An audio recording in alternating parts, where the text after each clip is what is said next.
مسلمانوں کی نا ایک تعداد لڑتے لڑتے دور چلے گئی. تاتاریوں نے قید کر لیا. 4 مسلمان تھے, تبلیغ کرنے گئے, جنگ کرنے گئے, جہاد کرتے کرتے کافروں سے لڑتے تاتاری قوم میں چلے گئے. وہ قید کر لیے گئے تو سزائے موت کا حکم ہوا. 4 بزرگ تھے. سزائے موت کا حکم ہوا تو تاتاری بادشاہ جو تھا وہ بڑا خلاف تھا, بڑا سخت مخالف تھا مسلمانوں کے. اس نے کہا کہ ان کو جب پھانسی دینا نا مسلمانوں کو تو میرے سامنے دینا. اب 4 عالم ہے, 4 صوفی ہے, سفید داڑیاں, سر پہ امامے. پھانسی کا وقت آیا تو جو پھانسی گھاٹ ہے وہ ایک ہے. چاروں کو کٹھے پھانسی نہیں ہو سکتی. ایک کو کہا کہ ایک ایک کر کے ان کو پھانسی دو. جب پھانسی کا وقت آیا نا تو جو سب سے پیچھے سے ہوئی تھے وہ دوڑ کے آگے آئے, کہنے لگے بادشاہ پہلی باری میری لگا. پہلی. اب بادشاہ نے کہا ٹھیک ہے اسے لٹکا دو. وہ قریب آئے تو دوسرے دوڑ آئے, کہنے لگے نہیں پہلی باری میں نے زیادہ کافر قتل کیے, میرا بڑا جرم ہے, مجھے پہلے سزا دو. ان کو پھانسی دینے لگے تو تیسرے آ گئے, کہنے لگے نہیں یہ تو میرا قتل کرتا تھا, رستے میں بتایا کرتا, ڈھونڈ کے میں بتلاتا تھا کہ یہاں زیادہ تعداد ہے, مجھے پہلے پھانسی دو. تیسرے کے ساتھ بات ہو رہی تھی تو چوتھا دوڑا آیا, کہنے لگا یہ رستے بتاتا تھا, یہ تبلیغ کرتا تھا, یہ سارا کچھ کرتا تھا, لیکن کہا یہ کہتے تھے چلو واپس چلتے ہیں, میں جانے نہیں دیتا تھا. میں کہتا تھا اور کافر مارنے اور علاقے فتح کرنے, میرا جرم بڑا ہے, مجھے پہلے پھانسی دو. بادشاہ کہنے لگا مجھے 35 سال ہو گئے حکومت کرتے, بڑی دنیا کو پھانسی دی ہے. لوگ تو ایک دوسرے کو دھکے دیتے ہیں کہ پہلے تو جا پہلے تو جا, اور تم کیسی قوم ہو کہ ایک دوسرے پہ قربان ہو رہے ہو. کہنے لگا تم ایک باپ کی اولاد ہو. جاگ رہے ہیں آپ لوگ. تاتاری بادشاہ, کافر بادشاہ, اسلام کی مخالفت کرنے میں ایک باپ کی اولاد ہو کا نہیں, ایک قبیلے کے رہنے والے ہو کا نہیں, ایک ملک کے رہنے والے ہو نہیں. اس نے کہا رشتہ کیا ہے, تمہارا رشتہ کیا ہے؟ تو بول کے کہنے لگے خدا ایک ہے, نبی ایک ہے. خدا ایک ہے اور نبی منفعت ایک ہے. اس قوم کی نقصان بھی ایک ہی, سب کا نبی اللہ بھی, قرآن بھی ایک. کیا ہی اچھا تھا ہوتے اگر مسلمان بھی ایک, یوں تو سید بھی ہو, مرزا بھی ہو, افغان بھی ہو, تم سبھی کچھ ہو, بتاؤ کہ مسلمان بھی ہو. فرمایا ہمارا اللہ ایک ہے, نبی ایک ہے. تو کہا پھر ایک دوسرے پہ جان کیوں دیتے ہو؟ فرمایا ہمارے نبی نے ہمیں بھائی بھائی بنا دیا ہے. بھائی کا دل نہیں کرتا اس کی آنکھوں کے سامنے بھائی چلا جائے, ہمارا دل نہیں کرتا پہلے مجھے دے پہلے مجھے دے. بادشاہ کہنے لگا تمہارا جذبہ مجھے متاثر کر گیا, جاؤ میں تم چاروں کو آزاد کرتا ہوں, تمہیں آزاد کرتا ہوں. میرے دوستو یہ رنگ تھا, دیکھے نا, یہ اس ترتیب نے نظام دیکھا نا, اس فلک نے پہلی بار دیکھا, اس زمین نے پہلی بار. اور میرے حضرت فرمایا کرتے تھے زمین تڑپ کے روئی, اس نے پہلی دفعہ دیکھا. حضرت ابو عبیدہ بن جراح نے میدان بدر کے اندر جب جنگ کا تبل بجا, حالات بگڑے, جناب ابو عبیدہ بن جراح کہتے ہیں تاریخ نے ایک عجیب موڑ پہ مجھے لا کے کھڑا کیا. آپ فرماتے ہیں میرے لیے اللہ نے جو آزمائش رکھی وہ سب سے بڑی رکھی. فرمانے لگے جب میں میدان میں نکلا تو کافروں نے میرے سامنے جس کو لا کے کھڑا کیا وہ میرا سگا باپ تھا. اور فرماتے ہیں اب مشکل بن گئی. عشق تیاگ دومی ایک برابر, تے عشق دا سیک بدھیرا, اگ تے ساڑے ککھ تے کانے, تے عشق ساڑے تن میرا. اگ دا دارو می تے پانی, کوئی دسے ہے عشق دا دارو کیڑا. بلے شاہ تے کچھ بھی نہیں بچدا جتھے عشق ہوراں دا ڈیرا. فرمانے لگے اب میرے لیے سامنے باپ, ادھر بیٹا. اب فرماتے ہیں 2 رستے تھے, باپ بچاؤں یا رسول اللہ کا دین بچاؤں. 1 منٹ تھا فیصلہ کرنے کے لیے کہ ابا بچے گا یا دین بچے گا, کفر بچے گا یا اسلام بچے گا. فرماتے ہیں میں نے منٹ پورا نہیں سوچا, میں نے تلوار اٹھائی, باپ کی گردن کاٹ کے گرائی اور رسول اللہ کا دین بچا لیا. باپ کی گردن کٹ کے گری اور نبی پاک کا دین بچ گیا, بچا لیا رسول اللہ کا دین. حضرت عمر نے ماموں کو مارا. حضرت مصعب ابن عمیر کہتے ہیں تاریخ مجھے بھی لا کے کھڑا کرتی ہے بدر کے میدان میں, تو کفر کا لبادہ اوڑھ کے جب سامنے آیا تو وہ میرا سگا بھائی تھا, سگا بھائی. حضرت عمر ملک شام جاتے ہیں جب فتح ہوتے ہیں حضرت سعد بن ابی وقاص بلاتے ہیں شام جاتے ہیں تو حضرت عمر کہتے ہیں شام آئے یار سب سے پہلا کام یہ کر بلال کا تو پتہ کر، یہاں سنا ہے بلال حبشی کا مکان بھی کہیں نیڑے نیڑے ہے، پتہ تو کر۔ حضرت بلال حبشی حضرت سیدنا سعد کہنے لگے حضور بلا نہ لے، فرمایا نہیں وہ مصطفیٰ کا غلام ہے تو میرا تو امام ہے، میں گھر ملنے جاؤں ان کا گھر رحماؤ بینہم، کالے رنگ کے حبشی غلام سیدنا بلال حبشی کو ملنے گھر گئے اور جناب عمر جا کے بیٹھک میں انتظار کرنے لگے، گویا ڈرائنگ روم میں بیٹھے انتظار ہونے لگا۔ جناب سیدنا بلال آئے تو حضرت عمر اٹھ کے کھڑے ہوئے۔ ملک شام کے لوگوں نے یہ منظر عجیب دیکھا کہ جناب عمر فاروق ایک حبشی کے لیے کھڑے ہوئے، اور جب کھڑے ہوئے تو حضرت بلال کہنے لگے عمر بیٹھ جاؤ، یہ کیا کر رہے ہو؟ حضرت سیدنا عمر رو پڑے، کہنے لگے بلال تو حبشی پہلے تھا، جب سے رسول اللہ کا غلام بنا ہے ساری امت کا امام بن گیا، ساری امت کا تو امام بن گیا ہے جب سے تو نبی پاک صلی اللہ تعالی علیہ وسلم کا غلام بن۔ بھائی یاد رکھے جب اشداء علی الکفار کی بات تھی تو اپنے سگے قتل ہو گئے، اور جب رحماء بینہم کی بات تھی تو پھر یہ نہیں دیکھا یہ حبشی ہے۔ توجہ ہے میری بات پر؟ جاگ رہے نا آپ لوگ؟ ادھر دیکھیں، پھر یہ نہیں دیکھا کہ یہ حبشی ہے، یہ رومی ہے، یہ کون ہے، پھر یہ دیکھا کہ یہ رسول اللہ کا غلام ہے صلی اللہ ہو۔ ہمارے ہاں تو نفرتیں پھیل گئی ہو، او بس کرو جی بنگالیوں سے جان چھڑاؤ، او بس کرو جی فلانے سے، او بس کر یار، رہن سہن اپنا اپنا ہوتا ہے، لیکن مسلمان جس طرح کا بھی ہو اس کے ساتھ نفرت کرنے کی اجازت نہیں ہے۔ پہلی بات اشداء علی الکفار، دوسری بات رحماء بین، اب تیسری بات ہے تراہم رکعا سجدا یبتغون فضلا من اللہ ورضوانا۔ میں نے شروع میں بات کی تھی نا کہ اگر خانہ کعبہ میں 40-50 لاکھ حاجی مل کے دعا ہی مانگ لیتا مل کے تو کمال ہو جاتا۔ حضرت ابو بکر صدیق رضی اللہ تعالیٰ عنہ سے کسی نے پوچھا تھا بدر میں فتح کیسے ہوئی؟ اب بھی مسلمان کہتے ہیں نہیں جی کیسے لڑیں گے جی، ہمیں اپنا بڑا مسئلہ ہے۔ یہ کمزور لوگوں کی باتیں، کمزور جو خدا والے ہوتے ہیں ان کی یہ سوچ نہیں ہوتی۔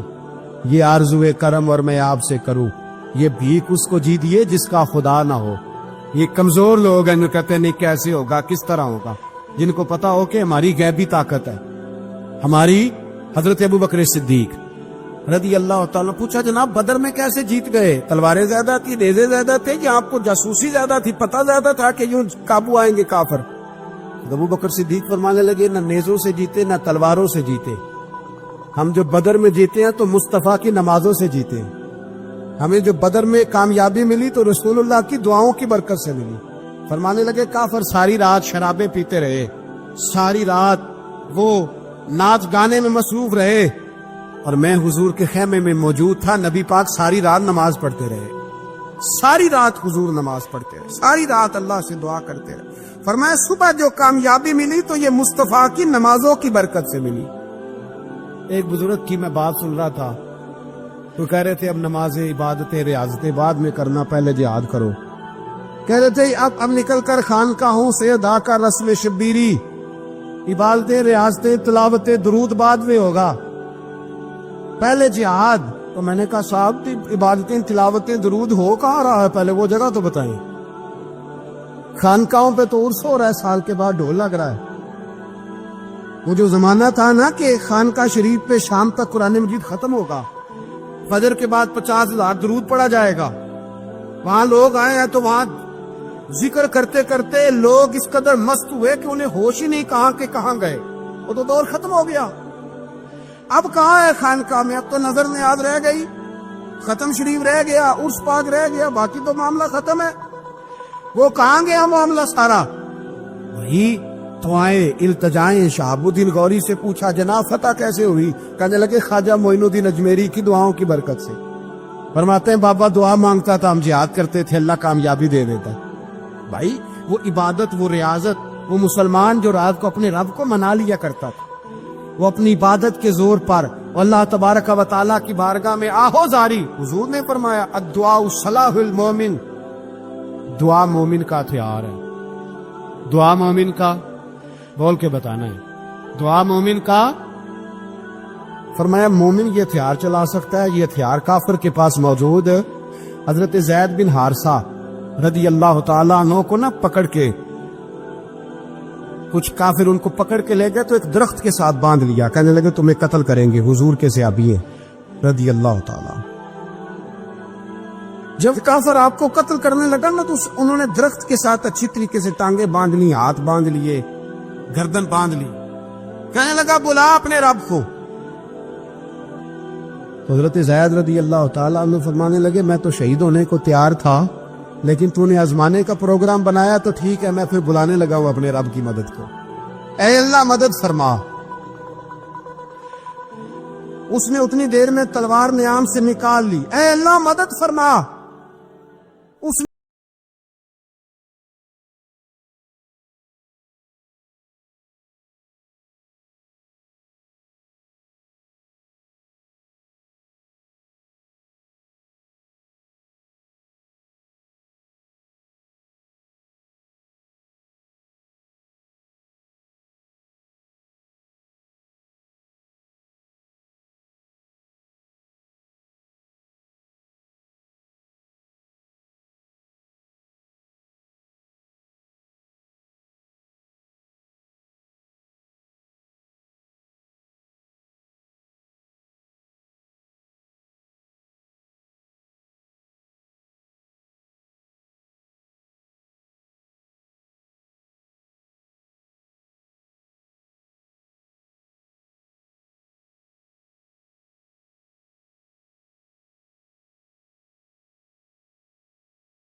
کو بلائیں گے، ہم نے کہا ہے اس کو تو مان جائے گا وہ آپ کی بات۔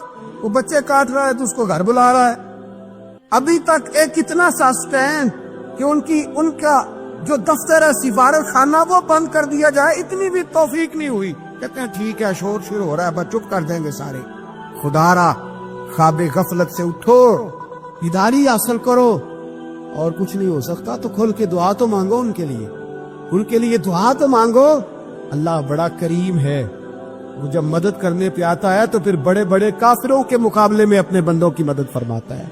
اور میں یہ پیغام دینا چاہتا ہوں عالم کفر کو بھی، یاد رکھے رب کریم جب مدد کرنے پہ آئے تو اکیلے حضرت ابراہیم اور ایک طرف پوری ملت ہو تو اللہ اپنے خلیل کو بچا لیا کرتا ہے۔ رب کریم کی رحمت کاملہ جب فیصلہ کر لیتی ہے تو پھر نمرود جیسے سپر پاور طاقت کو رب کریم مچھر سے مروا دیا کرتا ہے۔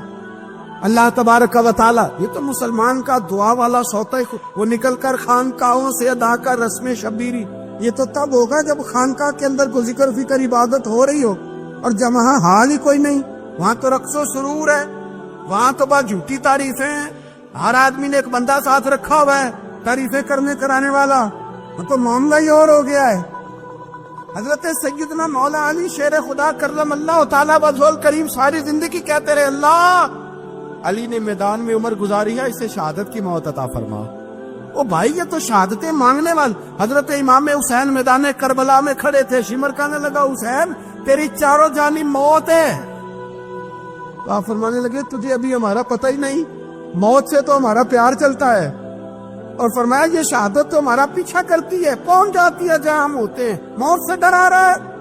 مسلمان کا مرنے کو دل نہیں کرتا، ورنہ وہ اتنی بڑی کوٹھی میں کون رہے گا؟ مرنے کو دل اس لیے نہیں کرتا کہ وہ جو 6 کروڑ 10 کروڑ ڈالر لوٹ کے رکھے ہیں، مر گئے تو کھائے گا کون؟